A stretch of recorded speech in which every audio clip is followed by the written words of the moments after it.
நாடாளுமன்ற பட்ஜெட் கூட்டத்தொடர் குடியரசுத் தலைவர் உரையுடன் இன்று தொடங்குகிறது. 2 கட்டங்களாக பட்ஜெட் கூட்டத்தொடர் நடத்தப்படும் நிலையில் முதற்கட்ட கூட்டத்தொடர் இன்று முதல் வரும் 13ஆம் தேதி வரையும், 2ஆம் கட்டத்தொடர் மார்ச் 9ஆம் தேதி முதல் ஏப்ரல் 2ஆம் தேதி வரையும் நடத்தப்படுகிறது. நாடாளுமன்ற கூட்டத்தில் இன்று உரையாற்றும் குடியரசுத் தலைவர் திரௌபதி முர்மு அரசின் கொள்கைகள் குறித்து விவரிப்பார் என தெரிகிறது.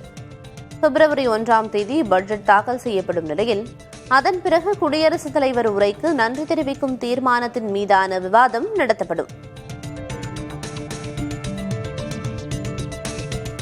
பட்ஜெட் தயாரிப்பு பணியின் இன்றியமையாத அங்கமாக விளங்கும் அல்வா சமைக்கும் நிகழ்வு மத்திய நிதியமைச்சர் நிர்மலா சீதாராமன் தலைமையில் நார்த் பிளாக் அலுவலகத்தில் நடைபெற்றது.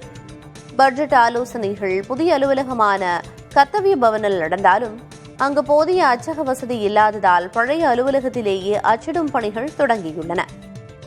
பட்ஜெட் பணியில் ஈடுபட்டுள்ள அதிகாரிகள் ரகசியம் காப்பதற்காக பட்ஜெட் தாக்கல் வரை வெளி உலகோடு தொடர்பின்றி அங்கேயே தங்கியிருப்பார்கள்.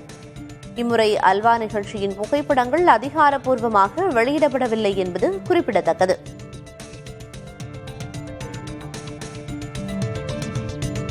நாடாளுமன்ற பட்ஜெட் கூட்டத்தொடர் இன்று தொடங்கும் நிலையில் டெல்லியில் நேற்று அனைத்துக் கட்சி கூட்டம் நடைபெற்றது.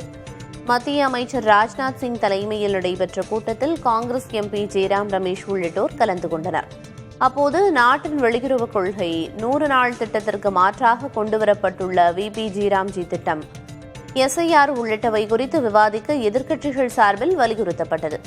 ஆனால் எஸ்ஐஆர், விபிஜி ராம்ஜி திட்டம் குறித்து நாடாளுமன்றத்தில் ஏற்கனவே விவாதிக்கப்பட்டிருப்பதால் மீண்டும் விவாதிக்க முடியாது என நாடாளுமன்ற விவகாரங்கள் துறை அமைச்சர் கிரண் ரிஜிஜு தெரிவித்தார்.